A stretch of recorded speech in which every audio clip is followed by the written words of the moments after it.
Number 5 है, चल रहा था हमारा इशूड एट डिस्काउंट रिमेवर्ड प्रीमियम 100 का है। 5 रुपये डिस्काउंट पे हमने इशू किया 95 और रिडीम करते समय हम 100 के 110 दे रहे हैं, यानी इशू करते समय भी 5 हमने कम लिए और रिडीम करते समय भी 10 एक्स्ट्रा दे रहे हैं, तो दोनों समय पे हमारा नुकसान कंपनी का। तो bank to debenture application allotment 95 आएगा जो कि मिले हैं। दूसरी एंट्री जो होगी debenture application allotment account debit 95, जो डिस्काउंट आपने दिया 5 का वो discount on issue of debenture में डेबिट हो गया, और जो 10 रुपी रिडम्पशन पे प्रीमियम देना है आपने, उसके लिए मैंने आपको बता ही रखा है कि loss on issue of debenture debit होता है और प्रीमियम ऑन रिडम्पशन क्रेडिट होता है। 10 अमाउंट दोनों जगह आ गया और 12% डिबेंचर के आगे नॉमिनल वैल्यू। तो bank to debenture application allotment 95 जो रिसीव हुआ, ये हर केस में सेम रहती है एंट्री, अमाउंट वो रहता है जो रिसीव हुआ है। दूसरा डिबेंचर एप्लीकेशन अलॉटमेंट डेबिट 95 जो रिसीव हुआ था, फर्स्ट एंट्री से ही आ गया सेम। डिस्काउंट में जो डिस्काउंट दिया था 5, लॉस में जो रिडम्पशन पे 10 रुपये देना है वो, 12% डिबेंचर में नॉमिनल वैल्यू और प्रीमियम रिडम्पशन में वही जो 10 रुपये रिडम्पशन पे देना है सेम। लॉस और प्रीमियम रिडम्पशन में सेम अमाउंट आता है, लॉस ऑन इशू डिबेंचर में डेबिट और प्रीमियम रिडम्पशन में क्रेडिट। इसके बाद इसकी जगह जो डिस्काउंट और लॉस है इसको कंबाइंड भी किया जा सकता है, डिस्काउंट और लॉस को कंबाइंड कर सकते हैं। तो एंट्री हो जाएगी debenture application and allotment account debit, और डिस्काउंट का अमाउंट 5 और लॉस का 10 दोनों मिला के लॉस में आ गया 15, 12% डिबेंचर में 100 और प्रीमियम रिडम्पशन में सिर्फ जो रिडम्पशन पे प्रीमियम देना है उतना ही आएगा।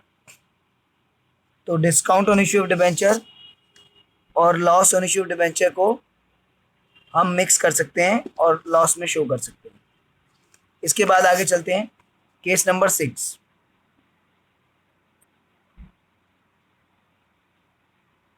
Issued at premium redeemable at premium बचा है शायद,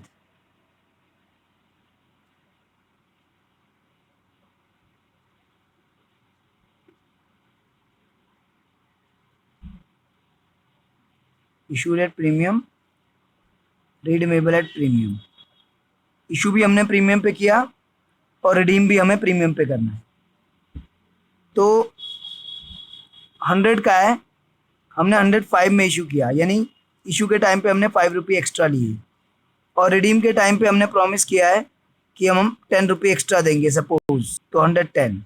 तो इशू के टाइम पे भी हमने प्रीमियम लिया, वो हमारा फ़ायदा, और रिडम्पशन के टाइम पे हमने प्रीमियम देना है, वो डिबेंचर होल्डर का फ़ायदा। एंट्री क्या होगी? फर्स्ट एंट्री में हमेशा वो अमाउंट आती है जो रिसीव हुई है। Bank to debenture application and allotment, कितना रिसीव हुआ है? रिसीव हुआ हमें 105। सेकेंड एंट्री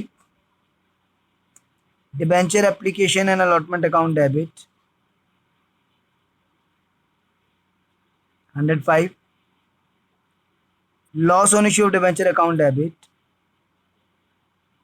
जब भी हमें रिडम्पशन पे प्रीमियम देना होता है तो loss on issue of debenture account को डेबिट करते हैं और प्रीमियम और रिडम्पशन को क्रेडिट भी करते हैं। टू सपोज 12% डिबेंचर है, इसके आगे नॉमिनल वैल्यू, टू प्रीमियम और रिडम्पशन, ये जो लॉस के साथ लॉस डेबिट होता है साथ में premium redemption,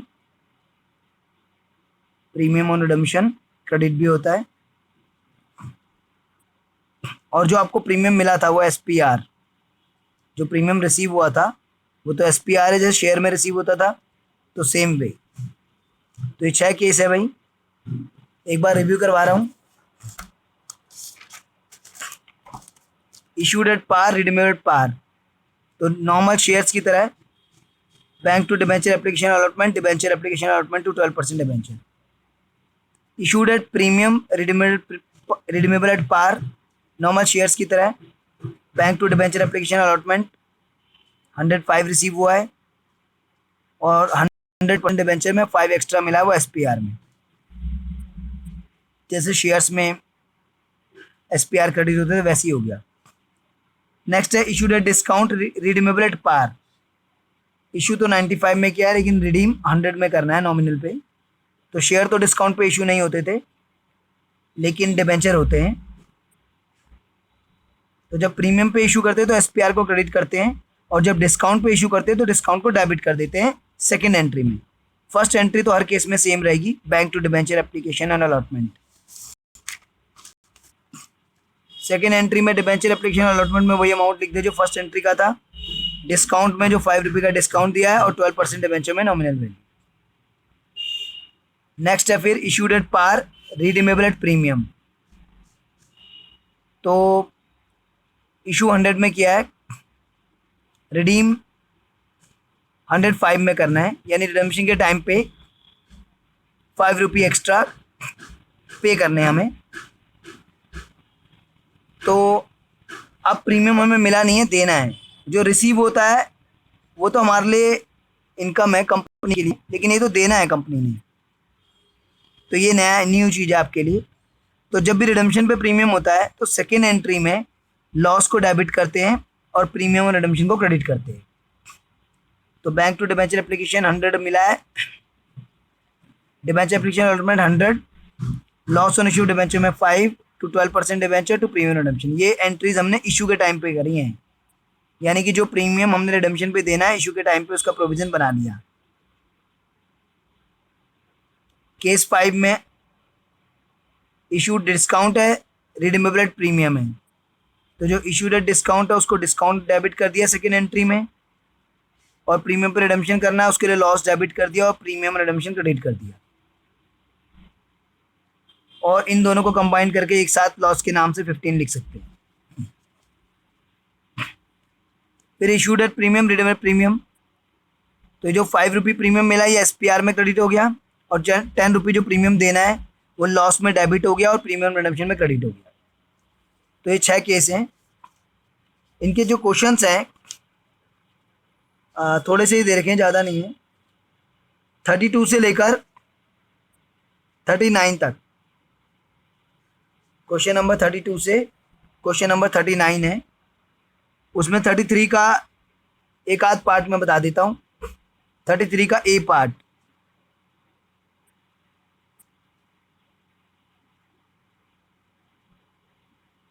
Rohit company limited issued ₹40,000 12% debenture. तो यहाँ पे 40,000 डिबेंचर नहीं है, ₹40,000 12% डिबेंचर है। ₹40,000 12% डिबेंचर है, और एक डिबेंचर कितने का वो नहीं बता रखा।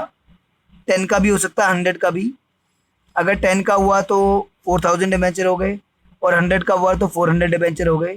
खैर जो भी हो, अभी ₹40,000 जो है ये नॉमिनल वैल्यू होती है। तो इतने डिबेंचर हमने इशू करे हैं at a premium 5% redeemable at par. तो इशू हमने 5% प्रीमियम पे करें, यानी कि पूरा अमाउंट का एक साथ निकाल लिया 2,000, और रिडीम पार पे करने हैं। तो इशूड एट प्रीमियम तो शेयर की तरह ही हो गया। ये तो bank to debenture application and allotment,